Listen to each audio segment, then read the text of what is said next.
काल सर्प दोष या फिर योग सबसे इंपॉर्टेंट, सबसे जाना माना दोष और सबसे घातक दोष, जो कि कोई भी पंडित के जब आप पास जाओगे तो यदि आपकी कुंडली में वो ये चीज बता देता है कि आपकी कुंडली में ये दोष है, तो इसका निवारण करवा पाना असंभव है।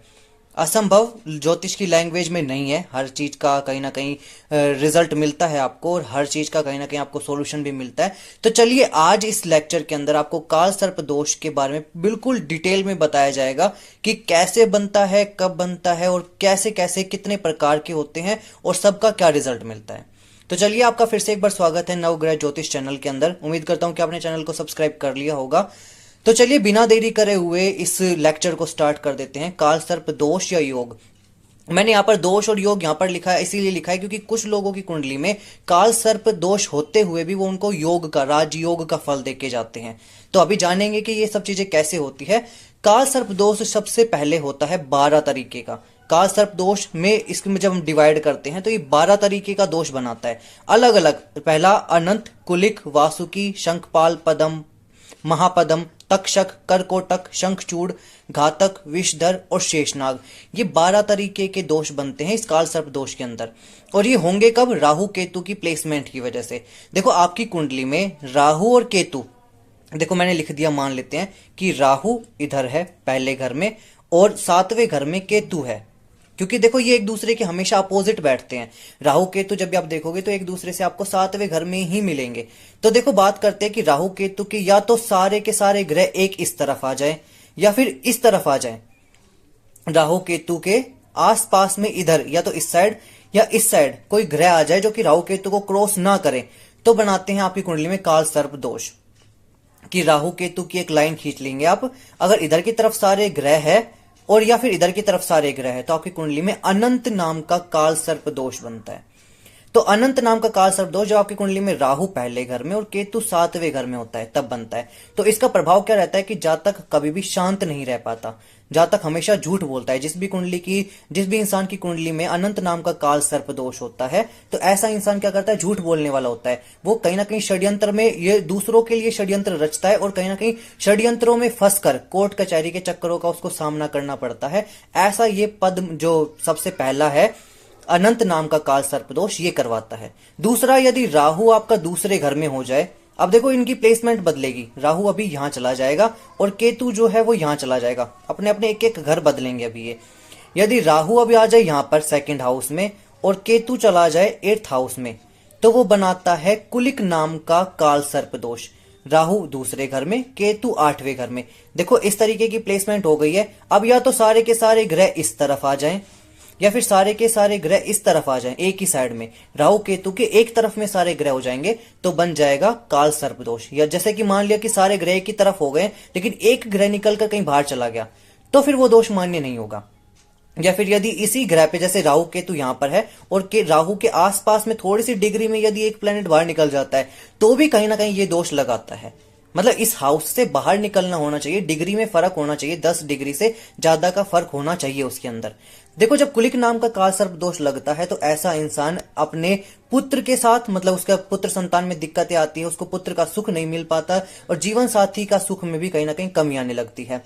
ऐसे इंसान को गुर्दे की बीमारी हो सकती है, उसको पिता के सुख का अभाव, मतलब पिता का सुख नहीं मिल पाता, कम मिल पाता है, और ऐसे इंसान को कदम कदम पर अपमान सहन करना पड़ता है, जिस भी इंसान की कुंडली में कुलिक नाम का काल सर्प दोष होता है।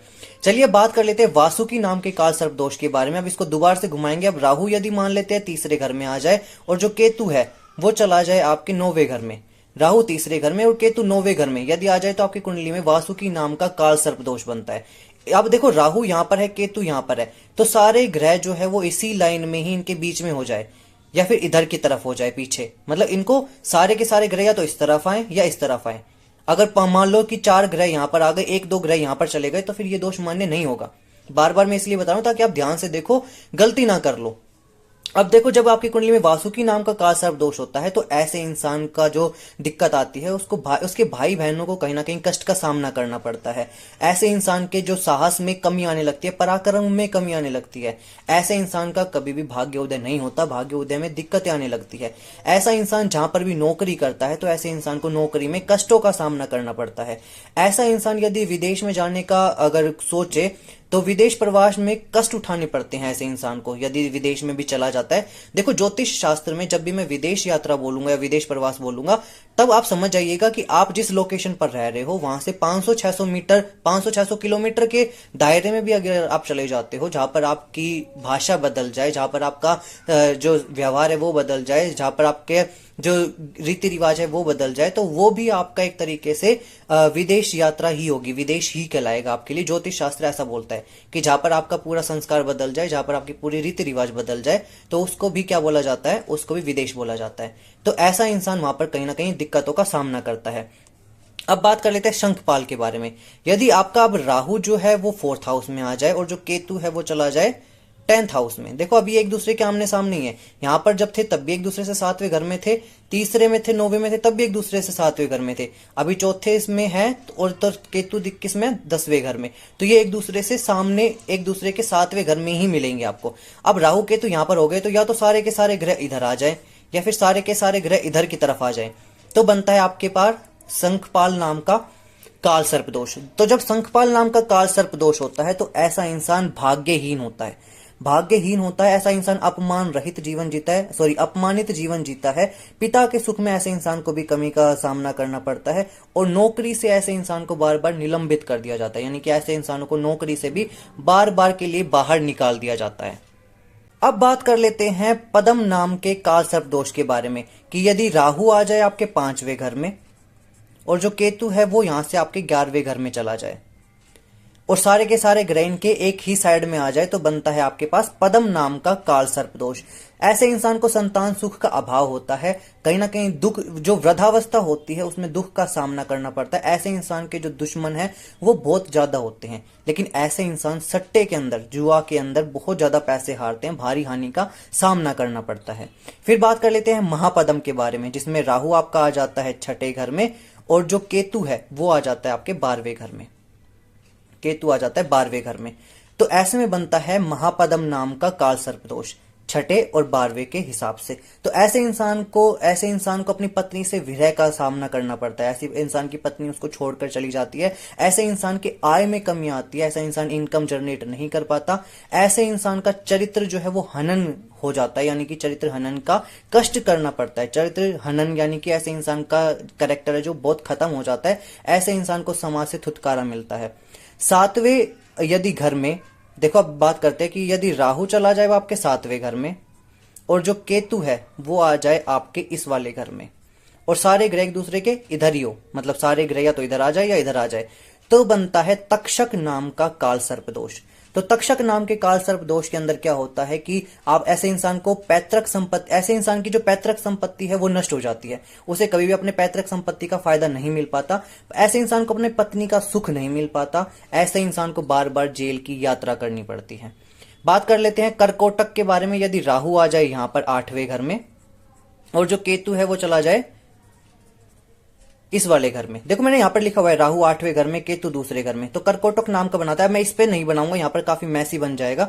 आप यहाँ पर ध्यान रखिएगा कि राहु यदि 8वें में है और केतु दूसरे में है और उनके आगे की तरफ पीछे की तरफ यानी कि उनके अगल बगल में ही सारे ग्रह आ गए हैं, मतलब उनको क्रॉस ना कर पाए। देखो जैसे राहु यहाँ पर है, केतु यहाँ पर है, तो या तो सारे के सारे ग्रह इधर बैठ जाए इनकी एक साइड की तरफ या फिर इधर बैठ जाए, तो बनता है कर्कोटक नाम का काल सर्प दोष। तो ऐसे इंसान को नौकरी की कम संभावना होती है, ऐसे इंसान को नौकरियां नहीं मिल पाती, ऐसे इंसान यदि अपना व्यापार करना चाहे खुद का तो व्यापार भी नहीं चल पाता, ऐसे इंसान की पैतृक संपत्ति अगर चाहे लेना तो भी नहीं मिल पाती है, कहीं ना कहीं कलेश में, जगह में, विरह में, और ऐसे में इंसान की संपत्ति चली जाती है। ऐसा इंसान ज्यादातर बीमार रहता है। शंखचूड़ के बारे में बात कर लेते हैं कि राहु आ जाए 9वें घर में और केतु आ जाए तीसरे घर में, तो भी यही बात बनती है। शंखचूड़ में क्या होता है कि ऐसे इंसान के स्वभाव में उसको उतार चढ़ाव देखने को मिलता है, ऐसे इंसान का स्वास्थ्य खराब रहता है। घातक नाम के काल सर्प दोष में जिसमें राहु आ जाए आपके इस वाले घर में 10वें घर में और केतु आ जाए आपके इस वाले घर में, देखो प्लेसमेंट बदलती रहेगी, तो सारे के सारे ग्रह या तो इधर आ जाए या फिर इधर आ जाए, तो बनता है घातक नाम का काल सर्प दोष। तो जब घातक नाम का काल सर्प दोष रहता है तो ऐसे इंसान की संतान जो है वो रोगी रहती है। ऐसे इंसान यदि पुत्र संतान का योग बन भी जाता है तो ऐसे इंसान की संतान को हमेशा रोगों का सामना करना पड़ता है, माता पिता से वियोग करवा देता है, अपने माता पिता से दूर ले जाएगा ये वाला काल सर्प दोष आपको। विषधर नाम का काल सर्प दोष जब आपकी कुंडली में राहु जो है वो आ जाए आपके 11वें घर के अंदर और जो केतु है वो आ जाए आपके 5वें घर के अंदर, तो बनता है विषधर नाम का काल सर्प दोष। विषधर नाम का काल सर्प दोष आपको आपके घर से दूर ले जाता है, भाइयों से विवाद करवा देता है, आपको कहीं ना कहीं हार्ट डिजीज यानी कि जो दिल की बीमारी है, दिल का दौरा है वो पड़ता है, और कहीं ना कहीं जो शरीर है वो जर्जर हो जाता है। जर्जर यानी कि धीरे धीरे धीरे धीरे खराब होने लगता है। अब बात कर लेते हैं सबसे आखिरी काल सर्प दोष, शेषनाग काल सर्प दोष, जिसमें राहु आपका रहेगा 12वें घर में और केतु चला जाएगा आपका 6ठे घर में। तो बनता ऐसे इंसान को शत्रुओं से पीड़ा मिलती है। ऐसे इंसान के ऊपर यदि ऐसे जिसकी भी कुंडली में शेषनाग काल नाम का काल सर्प दोष है, तो ऐसे इंसान की कुंडली में, ऐसे इंसान की यदि बात करते हैं तो शत्रुओं से पीड़ा उसको सहन करनी पड़ती है। ऐसे इंसान का शरीर खराब रहता है, आंखें खराब रहती है ऐसे इंसान की, और ऐसे इंसान को कोर्ट के चक्कर, कोर्ट कचहरी के चक्कर यानी कि न्यायालय के जो चक्कर है वो काटने पड़ते हैं। ये सब करवाता है राहु केतु। देखो प्रभाव क्या क्या रहेंगे, मोटा मोटा बताऊं कि पुत्र संतान में कहीं ना कहीं दिक्कतें आती है। सबसे पहले तो विवाह में दिक्कतें आएंगी, विवाह नहीं होने देगा। विवाह अगर हो भी जाएगा तो पुत्र संतान में दिक्कतें आएंगी। काल सर्प दोष चाहे किसी प्रकार को आपको एकाकीपन देता है, आपको अकेला कर देता है। अगर आपकी कुंडली में काल सर्प दोष है और अभी भी आपको ऐसा लग रहा है कि भाई आप बहुत ऊंचाई पर हो, अभी काल सर्प दोष एकदम से आपका डाउनफॉल ला देगा, आपको नीचे की तरफ गिरा देगा, ड्रॉप फॉल ला देगा। तो ऐसे में बचने के लिए आपको क्या करना चाहिए, आपको राहु और केतु की वस्तुओं का दान करते रहना चाहिए। आपको राहु केतु की वस्तुओं का दान करना चाहिए 11 शनिवार लगातार, और फिर उसके बाद महीने में एक बार दान करना चाहिए। 11 शनिवार लगातार कीजिए, फिर महीने में एक बार आपको दान करना चाहिए, और वो भी 1 साल तक लगातार। राहु की जैसे अब मैं बताऊं आपको कि कुछ कुछ चीजें होती है, केतु की जैसे धारदार चीजें होती है, चाकू हो गया, कैंची हो गई लोहे की, और राहु के लिए आप कर सकते हो उड़द 1.25 किलो, इसका दान कर सकते हो। या फिर आपको क्या करना है, आपको नाग पंचमी के दिन, आप विधि बता देता हूं मैं, वैसे इसको और भी इन जनरल डिटेल में बताऊंगा मैं कभी, कि आप नाग पंचमी के दिन 3 सर्प ले सकते हो चांदी के, और पूजा सामग्री आप ले सकते हो। फिर उसमें आपको यदि किसी पंडित से करवाओ तो पंडित से, नहीं तो आप खुद भी कर सकते हो, जिसमें विधि आपको पता चल जाएगी बाद में। क्या करना होता है, आपको राहु के मंत्रों का जाप करना पड़ता है, आपको केतु के मंत्रों का जाप करना पड़ता है, आपको सर्प गायत्री का पाठ करना पड़ता है, और राहु केतु का जैसे सर्पदान हम बोलते हैं वो करना पड़ता है। राहु केतु का जैसे सर्पदान होगा, राहु केतु के मंत्रों का जाप होगा, आपको सर्प गायत्री का और सर्प सुक्ति का पाठ करना पड़ता है। तो ये चीजें जब आप कर लेते हो तो आपकी कुंडली में, और फिर उसके बाद जब आप पूरी पूजा हो जाती है तो फिर इनको राहु केतु के जो आपने नाग बनाए थे, 3 जो नाग थे, तो उनको आपको जल में प्रवाह करके आ जाना पड़ता है। फिर ऐसे करके आपको जिंदगी में फिर कभी भी ये दोष आपके ऊपर कभी भी दिक्कत पैदा नहीं करता। तो उम्मीद करता हूं कि ये दोष आपको समझ में आया होगा, और यदि आप किसी की भी आप कुंडली देखोगे तो आपको समझ में आ जाएगा कि किसकी कुंडली में कौन सा दोष है।